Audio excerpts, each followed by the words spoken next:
have some awesome new stuff coming out for Magic. Maybe a little too much awesome stuff coming out for Magic. And maybe we've got a little of too many things coming out in the world of Magic the Gathering. Maybe we need to slow down on that a little bit, Wizards of the Coast. Just maybe. But in the event they never slow down, maybe let's go ahead and talk about what we are going to be, what we are super excited about today. Because, guys, this land cycle is finally complete. The Odyssey filter lands, which apparently nobody likes for some reason, is complete.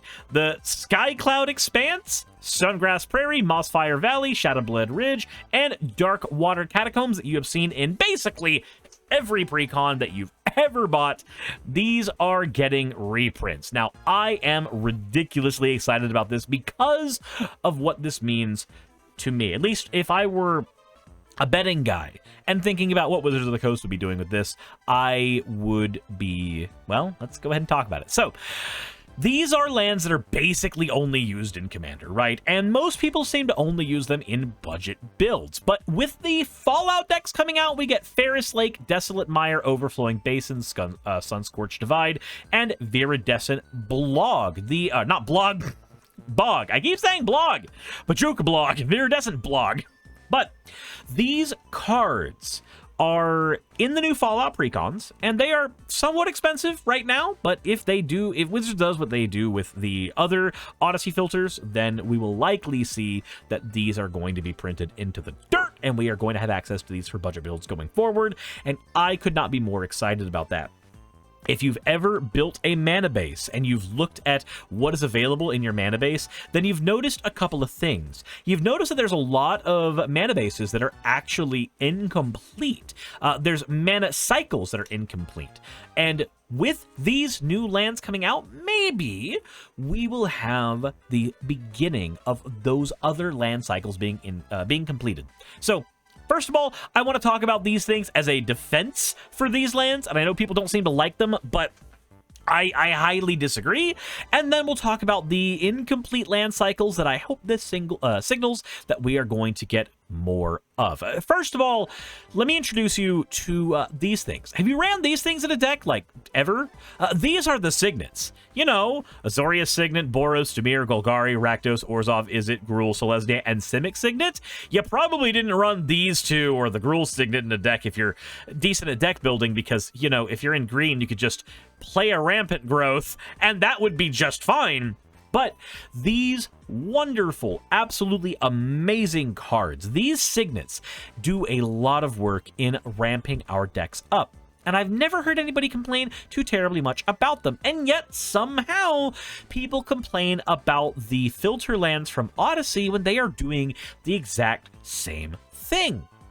And I want to go ahead and give a defense for these, why I think these are very, very good, and why more decks should be running them, despite there being this weird idea that the lands aren't great. And as a result, I'm not seeing people talk about or get excited about the fact that we have these lands getting their cycle completed in the Fallout set. Now, I know part of that's probably because we have unlimited hype season. Like, I understand that there's that problem, and there's so much garbage that Wizards is throwing at us. It's hard to keep up with it. It's hard to sometimes care about all the stuff they have.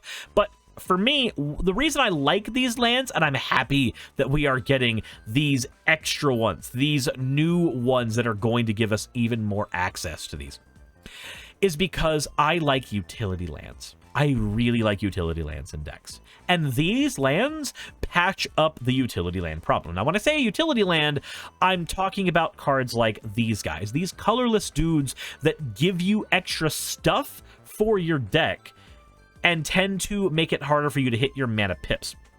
Desolate Lighthouse giving you a looting effect, Ghost Quarter giving you the ability to kill things like Glacial Chasm and Mace's End, Grim Backwoods giving you a sack and draw outlet in Golgari, Karn's Bastion, which has Proliferate on it, which is so good, Rogue's Passage for all the Voltron style decks, Reliquary Tower for keeping a maximum hand size of infinite in decks that landfall their hands to infinite. You know, It's fair, Magic. And cards like Westvale Abbey that can give us tons and tons of tokens for aristocrat strategies, and also, you know, turn into horrible demons later in the game so that we can win games off of that. They work as alternate win cons. I love these kinds of cards. They are amazing. The biggest problem with them is that they fark up your curve. If you play a deck like, say, Glissa that or Dina that happens to have no colorless pips in the mana cost of the commander, it can be hard to get that commander out. But what if you cast, you know, play Westvale Abbey on your first turn, there's your colorless pip, and then you play a Viridescent Bog on your second turn. Now suddenly your colorless mana that was not going to be able to be used to cast your commander early is suddenly turned into that. Signets were already doing that. Lands can do that too. And again, I don't understand the dislike for these lands for that reason. And how many of you run colorless ramp in your decks? Things like Thought Vessel and Mind Stone, hell, Soul Ring, Liquimetal Torque, Fractured Power Stone, you know, if you're cultured. These types of ramp, they're 2-mana ramp that do lots and lots of work in getting you later into the game, getting you ramped up for that. But oftentimes, these are clunky to use for some mana bases because some decks are really low to the ground and want these types of cards, especially cards like Thought Vessel, but they don't get to benefit from them as often because, of course, that mana is colorless, and sometimes you have only things like Lightning Bolts and Ops in hand. Well, for that reason, cards like Ferris Lake get you there. You already have probably spent time using an Izzet Signet to filter through stuff when playing a Storm deck. Now you've got lands that can do it too and help you get there more. I understand there's people who've ran into just as many situations where these lands are causing them problems because they are not giving them exactly the mana pips that they were needing for an amount of time, but like, you already were running into those problems anyway when you built your mana base wrong, bucko. And then, of course, cards like Karn's Bastion, Grim Backwoods, these are cards that you want to be able to put in decks because they give you cool extra effects. So why not add more cards to filter that mana into colored mana that your commanders and low-cost cards can use? Now, I understand that the reason people don't tend to like these lands is twofold. One of them is that they do not generate mana on their own. You can't play them turn one and then play another card off of it. But like, I've never had that problem because I don't tend to try to do a ton of plays on turn one. Like, turn one is for either very specific moves or Soul Ring. But if you only have a filter land in your hand and you're upset that you can't cast a card off your first turn with it, that means you kept a one-land hand for some psychopathic reason. And if you did that, I have no actual sympathy for you. Not really. But the other reason that people don't tend to like them is they like these guys a little better. And these are ostensibly in most of my groups that I play in. These are called the good filters. These are, of course, Sunken Ruins, Flooded Grove, Firelit Thicket, Rugged Prairie, Wooded Bastion, Twilight Mire, Mystic Gate, Fetid Heath, Cascade Bluffs, and Graven Cairns. These are all spin-offs from Graven Cairns. Graven Cairns was the first one in the Future Sight cycle. Future Sight gave us cards that are supposed to look like Magic the Gathering in the future. And this was the red-black idea of what a card would look like in the future for a land. And of course, this spawned into an entire set of Morningtide and Shadowmoor lands. And these good filters are really, really great. I don't deny that, but they have a glaring problem for me. And that is that they add a colorless mana, and if you have one of these ramp cards or one of these lands on the board, one of these colorless lands, now suddenly this filter land isn't getting you there. This filter land is not fixing your mana anymore because it cannot use colorless mana to turn into colored mana like the other filters can. And also, when we are running 4 and 5 and even 3 color mana bases, these lands don't do anywhere near as good as the other filters either, for one very specific reason.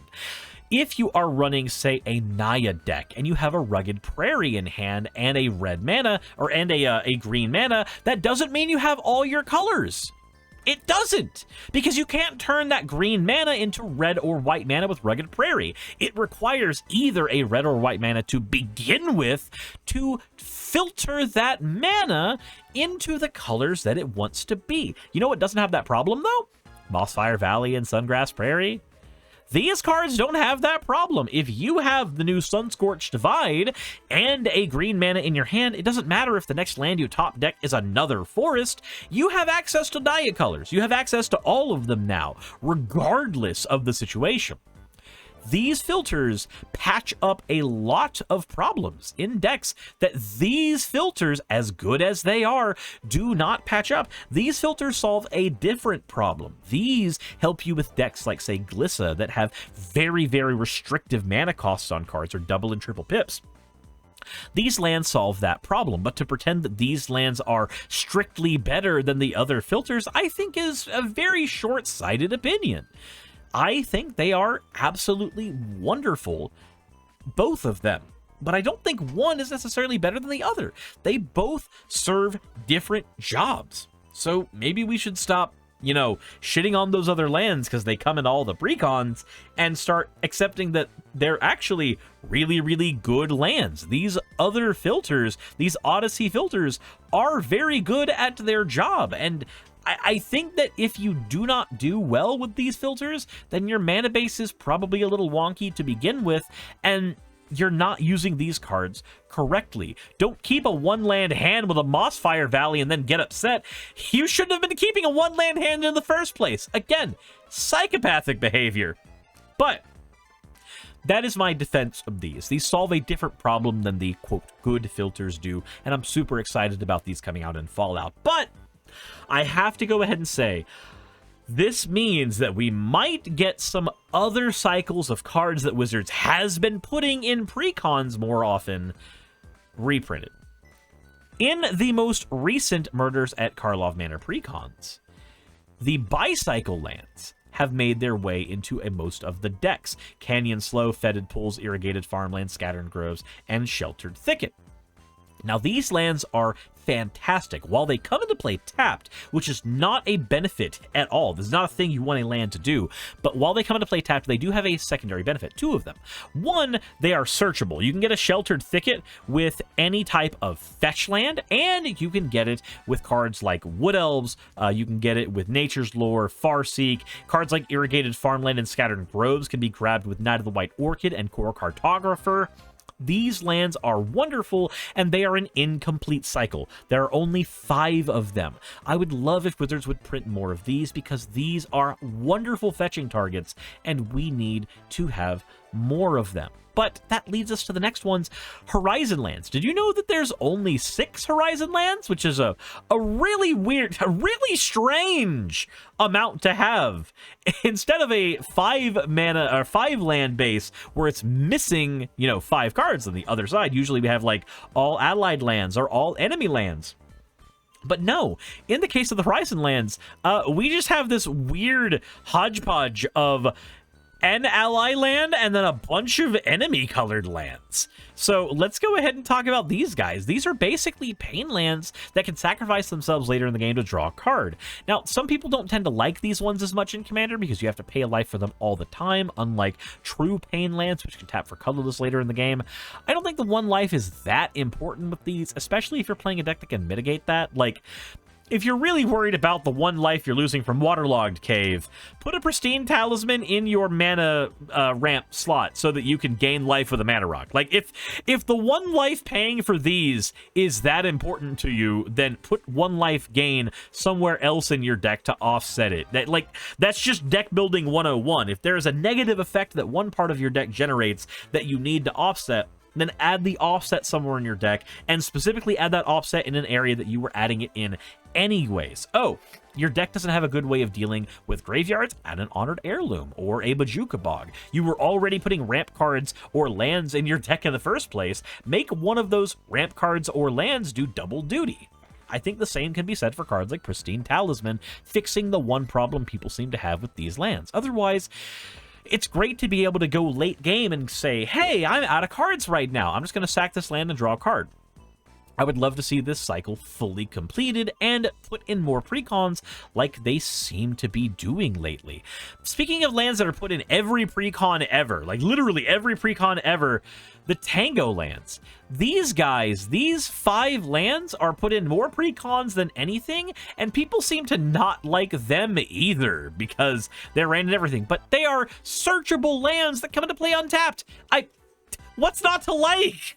Like, budget decks that are running more basic lands really, really like these searchable lands. And if you're running a non-budget deck, you were already putting shocks in the deck anyway. So don't fart on these guys just because you have, quote, better lands in the deck. These do plenty good.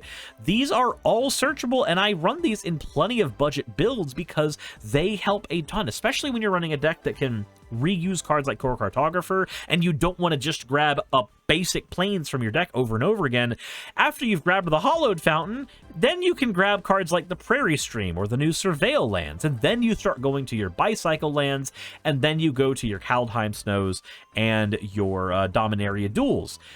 And then once you get to that point, then, you know, you've ramped 5 times with a single Core Cartographer. You're probably fine. I like these kinds of lands because they can come into play on tap for budget decks. They are printed into the ground, so they are worth pennies. It is easy to get a hold of them, and they solve a problem that a lot of decks have, especially budget ones, of having searchable lands that can be grabbed off cards like Farseek and Nature's Lore that are not $10 and $12 lands like the Shock lands are.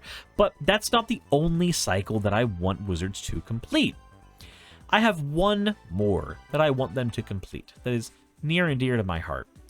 And it's a wacky cycle. It's a very wacky cycle. These are the Future Sight lands. I've mentioned 2 of them already, the Horizon Canopy and the Graven Caverns. These, again, were the lands that were poster-childed as the future of Magic the Gathering, as, you know, a parody, because Future Sight was a set where all the Planeswalkers had their sparks ripped out of them, and everything went wackadoo, and then the story went to weird places after that with, like, tentacles and shit. I don't know, Emrakul's hot to some people. But this cycle of lands gets completed in an interesting way. So, as we've seen, Wizards will not just make another set of Future Sight lands. They won't do that. Because making another set of Future Sight lands, it would require them to make another set like Future Sight, which would require, you know, blocks to exist again. For those who don't remember, blocks used to be this really cool thing where you had 3 sets that had similar mechanics that would build upon another, and then they would have a cohesive story, and we would stay in one block for an entire year. And there was a core set in the middle that had a bunch of reprints that went into standard. And I don't know, things were a little cooler back then for me. I miss blocks. I really, really do. But during this time, for Time Spiral brought us a bunch of cards from the past. It brought them in with these little purple hourglass symbols to signify that they were coming from the past, and they were here because of the time rifts that were running around in the game at the time, in the lore. And then Planar Chaos, the set in between, gave us this really, really interesting idea that has Fart Commander Forever, which was breaking the color pie for everything. This is how we got Mana Tithe, the counterspell for white. This is how we got Harmonize, the draw spell for green. This is how we got Simian Spirit Guide, the spirit guide that green originally had, but in red. This is how all those cards came to be. Essence Warden was the green copy of Soul Warden. All of these were bastardizations of previous color pie specific cards. And as a result, the last set needed to have another weird quirk. And the quirk, of course, for Future Sight was cards that you would see in later editions of Magic, basically. Like, what if Magic were in the future? This is how the cards would be designed. It would look all futuristic and cool and neat. And I still kind of like the way they look, even though it's not a very functional design. But while we've seen a completed cycle for Graven Cairns, and we've seen at least 5 more lands in the Horizon Canopy set, we have not seen any more cards in the Grove of the Burn Willows, River Tears, and Nimbus Maze set. And if you don't know what these guys are, they're really neat. Grove of the Burn Willows can add mana to your mana pool, but each opponent gains 1 life when you do it. So it's the opposite of a pain land. It gives people life instead of you burning for life. This would be a very hard land for Wizards to justify making, because typically You want your lands to have a cost for the player, not, granting 1 life to an opponent is less impactful than taking 1 life yourself, generally speaking, as far as card design is concerned. So I can understand this cycle not being made as quickly, but I can dream, can't I? Then we have River of Tears, a very interesting cycle I want Wizards to make more of. But it's a dual land that gives you 1 color to your mana pool, but it only gives you the other color if you've played a land this turn. I think this is a really cool design for landfall-y style decks that have easy ways to guarantee land triggers. Even though those decks don't have trouble fixing mana, just having access to these lands that say, like, hey, I'm a blue land, but if I play a land, then it turns into black, and it gives you this really cool idea of having to sequence your mana in such a way that you gain the mana that you need. And it may seem kind of clunky to some people, but I don't hate it as a card design. Now, granted, this kind of card was made during a time where mana burn was a thing, so, paying it to get a blue instead of a black could have risks associated depending on what your opponent played on your turn as you were dropping your lands down. So these cards had a bit more risky design when they came out, but mana burn's not a thing in the game anymore. So of course these cards can do a lot more. But a bit of a more static expansion on this design, which I also really enjoy, is Nimbus Maze. So, Nimbus Maze, I forgot this existed in Future Sight, but I got it in my Sephiroth precon. It adds a colorless mana to your mana pool, but it also can add a white to your mana pool if you have an island, or a blue to your mana pool if you have a plains. So if your deck is running a lot of basic lands, or, the ever-increasing amount of typed dual lands and typed tri-lands that are in the deck, then it becomes a full-fledged dual land in terms of being able to give you all the mana that you want once you've fulfilled those conditions. As long as you've got a basic land in your mana, like any basic land in a 2-land deck or a 2-color deck, the Nimbus Maze is giving you all the colors that you need. It's great mana fixing, and I love the design of these lands, and I would love to see this particular design full-fledged. Like, give us a standard set that just gives us 10 maze lands, where we get the Nimbus Maze and then the 9 other lands. Like, hell, even do it for River of Tears. Like, these are great lands to drop into standard, to just give more flavorful lands to people. I love the Surveil lands that came out recently, but Wizards has been giving us lots, and I mean lots, of new types of duels in sets. In the last 3 years alone, we've got the flip lands, we've gotten the new slow lands, and we've gotten the Surveil lands, and we've got the Dominaria duels, and we've got the Kaldheim Snow duels. And all of those have places in commander decks because they all serve a different function, either being searchable, or being able to throw cards to the graveyard while being searchable, or being just generically good ramp, or not ramp, but lands in general. I would love to see these other cycles completed, because Wizards has already shown 2 things. One, they are starting to complete previously incomplete cycles, and they will build entire cycles off of incomplete ones from the Future Sight set. Horizon Canopy and Graven Cairns have already seen their full cycles. When are we going to get the full cycles for Grove of the Burn Willows, River Tears, and Nimbus Maze? And then, of course, when are we going to get the expansion of that Horizon land set? When are we going to get the expansion of other land sets like the Tango lands themselves? I would love to see a breeding pool style Tango land. That would be amazing to drop into an AC or Tatiova deck.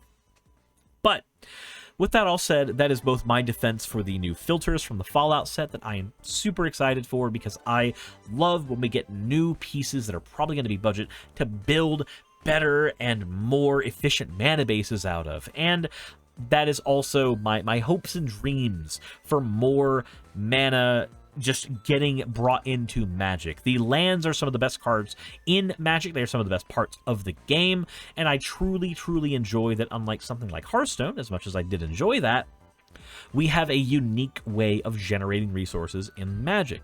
So why not expand on that? Why not give us more of that?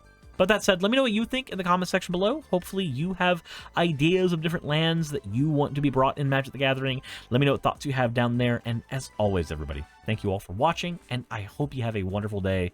Insert end of video tagline here.